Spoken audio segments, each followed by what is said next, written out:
हमारी उनको भगवान से प्रार्थना है वो ठीक स्वस्थ हो जाए, अच्छे रहें। हमारे शहर के रहने वाले हैं, वो और उनका बेटा दोनों कोरोना पॉजिटिव निकले, जानकर हमको कष्ट हुआ। वो ठीक हो, ये हमारी कामना है।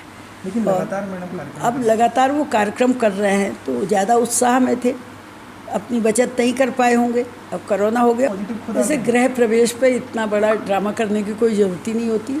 हर आदमी जो मंत्री होता है किसी नए घर में जाता है, जो अध्यक्ष होता है वो भी जाता है। हम भी एक घर में तब भी रहे, और अब भी हमसे मुख्यमंत्री ने पूछा आप कौन सा घर लेना चाहेंगे, मैंने कहा जिसमें रहते हैं। तो ये गृह प्रवेश क्या हो रहा है, ये सरकारी घर है जो टेम्परेरी होते हैं। जब तक आप पद पर हैं तब तक के लिए घर होते हैं। तो इसके प्रवेश का जश्न मनाना मुझे अब तक समझ में ही नहीं आया कि ये इससे क्या संदेश देना चाहते हैं। ये सरकारी घरों में प्रवेश का जश्न मनाने से क्या देना चाहते हैं।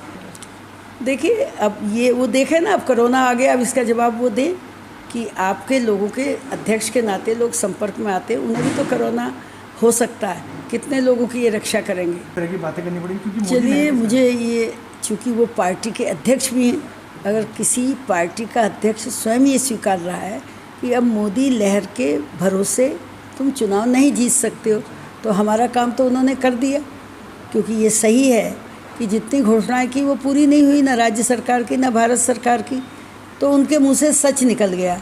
अब उनका एम्बेरसमेंट हो रहा है, तो उन्होंने सही कह दिया। अब ये लहर राज्य के चुनाव में नहीं चलेगी, चलेगी भी नहीं। ऐसी कोई लहर राज्यों के चुनाव में नहीं चलेगी, क्योंकि जितनी घोषणाएं की गई वो पूरी नहीं हुई। जिसमें खासकर 2 करोड़ नौजवानों को नौकरी देने की घोषणा, किसानों को उनकी उपज का 2.5 गुना मूल्य देने की घोषणा, ये दोनों एक बड़े तबके को प्रभावित करती थी, आर्थिक स्थिति को प्रभावित करती थी। ये बिल्कुल गलत साबित हुई। 200 लोगों को भी नौकरी नहीं मिली। तो जब घोषणाओं पर अमल नहीं हुआ तो उनकी समझ में आ गया कि अब लहर ख़त्म हो गई है।